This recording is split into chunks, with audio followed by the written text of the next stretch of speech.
Okay. All right, joining us now to discuss this is the National Coordinator, Change Agents of Nigeria, Olukayode Salako. Thanks for joining us. Yeah, good morning. Morning. Thank Good you. to see you. And thank you for And having we me in have the studio. from our Abuja studio the spokesman, Coalition of Political Parties, Mark Adebayo. Mark, good morning. Good morning, good morning, good morning. Good morning, Nigerians. All right. Okay, let's begin with, from the studio here, Olukayode. We've been speaking with a lot of analysts and politicians on this, and some are saying that the trend of vote buying is not necessarily new. But the issue, That's correct. the issue there is that it is still a good development because we have to get it right. Because they cited the issue of ballot box snatching and stuffing of ballot boxes. We've gotten it right from that window. So it has to move. You know, the desperation to win election has to move to something else. So it's an indication of us getting it right from that window. What do you think? Well, thank you. Vote buying. Who is the seller? And who is the buyer? The seller is the desperate politicians who want to win elections at all costs. The buyer is that poor Nigerian, let me say orientationally poor, psychologically poor, economically poor Nigerian. Yeah. For example, I am not economically poor, I am not orientationally poor, so I can't sell my vote. But there are some people that have not experienced enjoyment before in their lives. They don't know what it means to enjoy. There are some Nigerians in Nigeria of today, this year, that have not counted 10,000 naira before to say it's their own. So when you now offer such people who did not even know before that it was possible to sell votes, definitely they will sell. And when we talk about vote buying, Yeah. I will say it doesn't start from buying votes on the election day. It starts from buying political patronage by politicians before the election day. For example, Nigeria is a money-centric society. It's a materialistic society. We have built the culture of monetizing everything, putting money in everything we do. Yeah. So, to play politics, to be a politician in Nigeria, you cannot play it to become successful in it, or to become prominent, or to win elections. To even win the party ticket of a political party, if you don't start buying the political patronage, right from the intra-party politics, Yeah. you have to play. So, as a politician, if I have 500 million in my account, and I want to play politics because I want to serve my country, but from the party level, I've had to spend about 200 million naira to make my party leaders happy, spend another 150 million to take care of the problems of all the politicians in my party, people who are supposed to patronize me because it can't be only me that is buying for positions. Yeah. So I have to start buying patronages from there. And by the time I'm lucky, I'm not lucky to be given the ticket of my party to now be the candidate to contest for the election.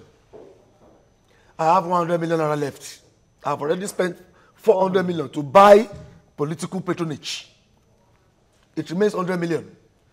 And I now realize that the political party of my opponent has been dishing out money to buy votes to run me out of the contest.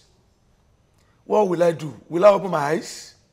To watch that Since happen. I still have 100 million. So I can also decide to buy because So even what is good for the goose is also good for the gander, except INEC and our constitution, our lawmaker can do anything to stop vote buying. It won't stop. And the unfortunate thing is the electoral laws and even the constitution never envisaged that the time would come when the issue of vote buying will be a challenge in our political process. But who really is to blame for this turn of events where stomach infrastructure, yes, that's another name for vote buying really, where people have come to be even encouraged in some cases. Analysts have sat here and in some other, different platforms to say to the people, yes, if they give you money, if they offer you money, collect the money, but vote your conscience. Is it even possible that you will collect money and still vote your conscience? The vote buying menace is an age-long tradition. It is not just happening today. But it wasn't this bad. It wasn't this bad because the party that was in power for the 16 years didn't see anything wrong in it. Are you putting the blame at the doorstep? I am putting the blame at the doorstep of the desperation of politicians. Politicians are desperate. They want to win. For example, if I want to sell something and there's no buyer, will I force you to buy it from me? But even if I don't want to sell, or I don't know that that thing can sell, and you approach me with good money, maybe the type of money I've not seen before, maybe I'm even hungry, and you now offer to buy that thing from me, and I didn't even know that you could have that kind of monetary value, then I will sell to survive. Nigerians that are selling votes are selling to survive. The politicians that are buying are buying also to survive politically. So it is part of our culture and the age-long tradition of political parties, not an exception. All political parties are to blame. It is part of the political tradition of our political system. One of the strategies political parties have been using to win elections in Nigeria. Over time. When PDP was in power, it was happening. But because they were the one in power, they didn't see anything wrong in it. But now that they are in the opposition, and maybe they don't have the financial muscle now to run it the way it used to be, and they are the one on the losing side, now they're not crying. No, but the point there is, even if we take the last case in Ekiti. In Ekiti, yes. All the political parties were involved. It wasn't just PDP. It wasn't just one political party. Who started It's not about who started. The point there is that who is involved in it. That is what it is. Yeah. But let me leave it there. Let's all go to political parties are involved. Yeah, let's get to Abuja now and bring in Mark Adebayo, the spokesman coalition of political parties in now. Mark, there has been sensitization so far. We've seen several messages on air, on paper sometimes, don't sell your vote, and so on. What impact, from what you're seeing on ground and from your assessment, what impact are those sensitization having on the knowledge of people not to sell their votes? Thank you so much. This is a highly germane issue, in the current Nigerian democracy. And we cannot shy away from the fact that we have a terrible phenomenon of vote buying and selling in our country. But in terms of sensitization, if Ekiti were to be used as a template to gauge the impact of whatever sensitization or publicity that has been done, to discourage vote selling and vote buying, we can say that the result is none. It's nothing to write about. But we have to understand the fact that, the Nigerian masses, the Nigerian people, the Nigerian voters have to understand that for every vote you sell, you are mortgaging your life and the future of your children for another 20 to 25 years, for every single vote. So that is why the CUPP, Coalition of United Political Parties in Nigeria, have decided, the Media and Publicity Committee of the CUPP, one of its mandates is to embark on the massive political education of Nigerians to sensitize voters against vote buying. This phenomenon is destructive to our economy, is destructive to our social engagement, is destructive to our nationhood, is destructive to good governance. It is totally unacceptable and it is reprehensible. We have to understand the fact that politicians will do everything to want to get to where they are going.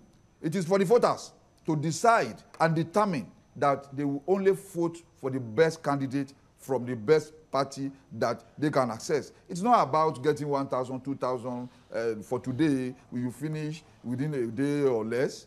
And then you must gauge your life and the lives of your children, or even grandchildren unborn. So because, you know, bad governance for 1 year will have a ripple effect on the country for another 20 years. Those are the things we have to know.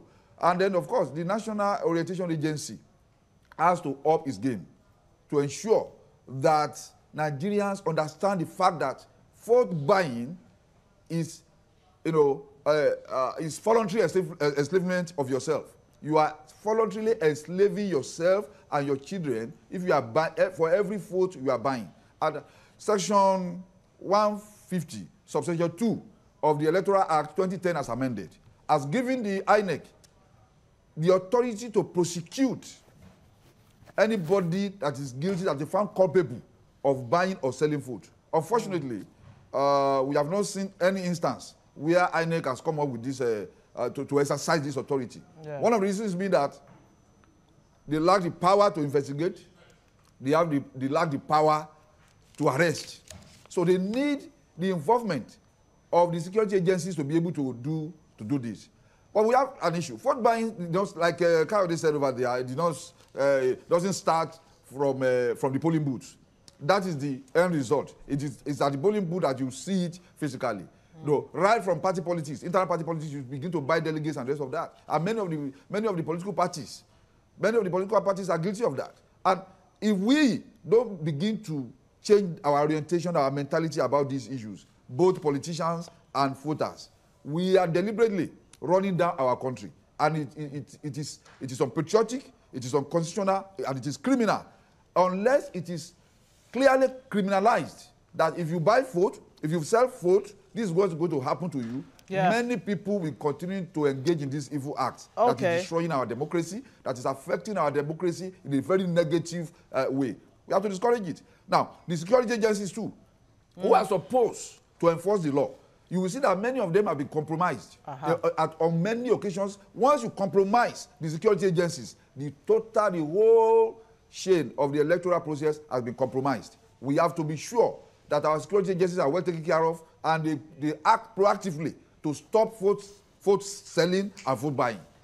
Politicians, we say you can't come to the polling booth with arms or with any dangerous weapon. You can't come to the polling booth with any insignia or souvenir of a political party. We have to say that there has to be in the law. You cannot come to the polling booth with any amount beyond 200 naira or 500 naira for that matter. If you are caught with such an amount of money that is beyond like 500 naira or 1,000 naira, you will be arrested and prosecuted. Okay. Those are the things we have to do. And the National Assembly has a new dimension to it now. Because it is a threat to our democracy if we allow the commercialization of our electoral process. I wonder, you know, our educational curricula have been so much, affected in a way that is not helping even the intellectual growth of the Nigerian youth. For instance, how do you get the youth involved early enough in terms of political consciousness when you no longer have civic education in the schools, when you no longer have history in the schools? That is why the issues. If you start, catch them young. You know, at least from GSS level, you start teaching history and civic education. It will give, it will give a leverage in terms of political consciousness of the Nigerian youth. And if you don't catch them young, they grow up into this culture of impunity, of buying and selling food, and then they think it's a normal thing. Having said that, the Nigerian political parties have a huge role to play in terms of political education of the Nigerian masses.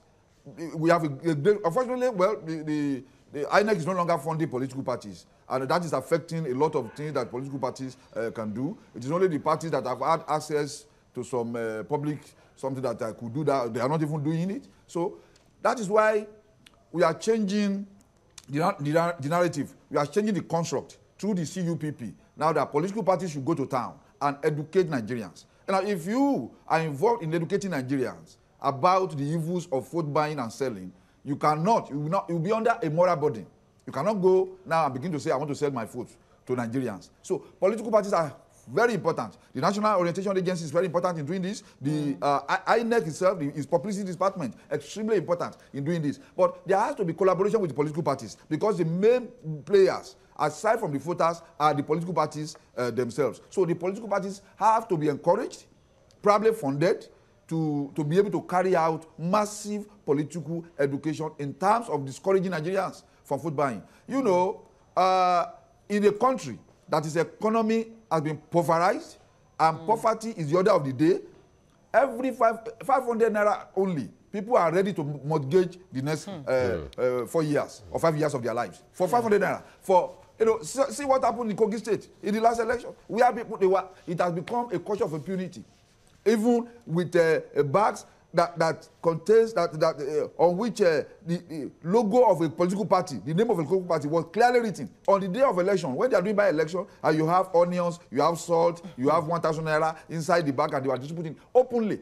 so close to polling booths. These are horrible things. And all right, Mark.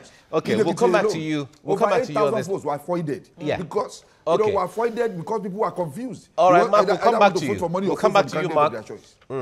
All right, Olukayode, let me come to you on this. Yesterday at a forum, the INEC chairman, Professor Mahmoud Yakubu, was saying that the polling unit has to be redesigned or reassigned in such a way that I watched it and I listened to it. Exactly, the secrecy of who you're voting for and all of that will be kept, where you cannot display after voting. You don't display the ballot paper to someone else who is going to ensure that you voted for their party, and then for you to get monies afterwards.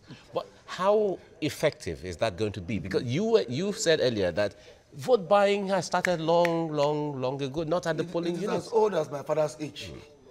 You see, let me tell you the truth. Vote buying won't stop until something is done about the poverty situation of Nigerians. That's number one. 2, political patronage buying. That is even more of the issue.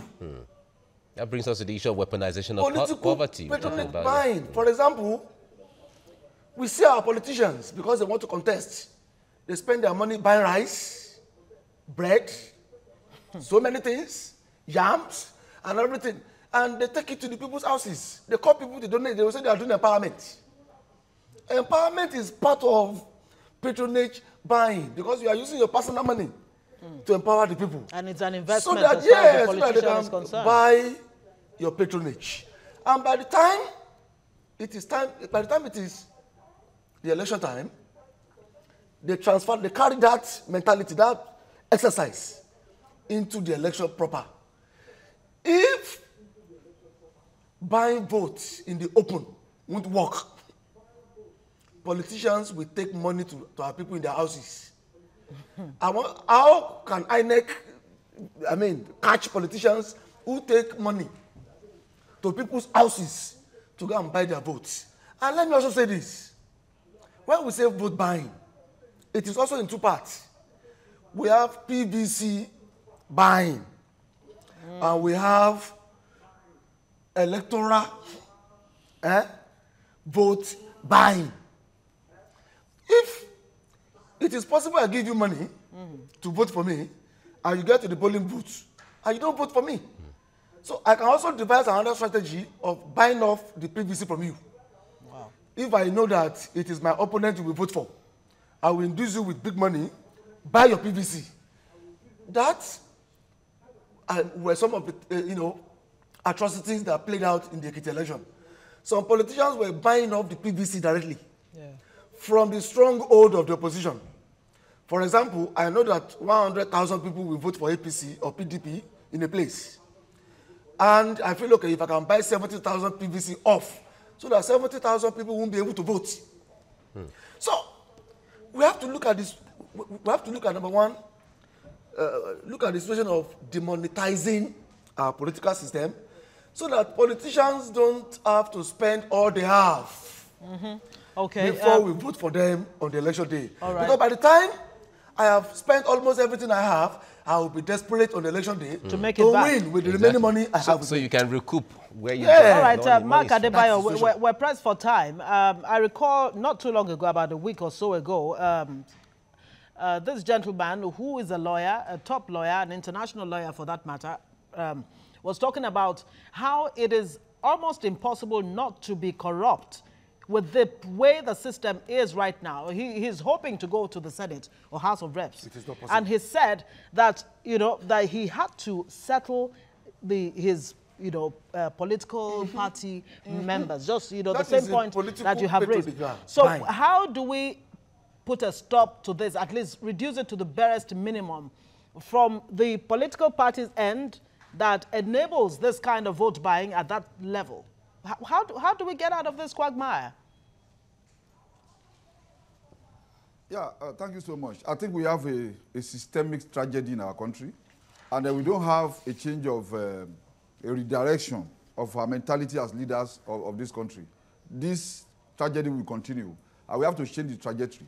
The gentleman, as pessimistic as his presentation might look, that is the reality of our country. That is the tragedy of our politics that has to be changed. That is why, for instance, I'm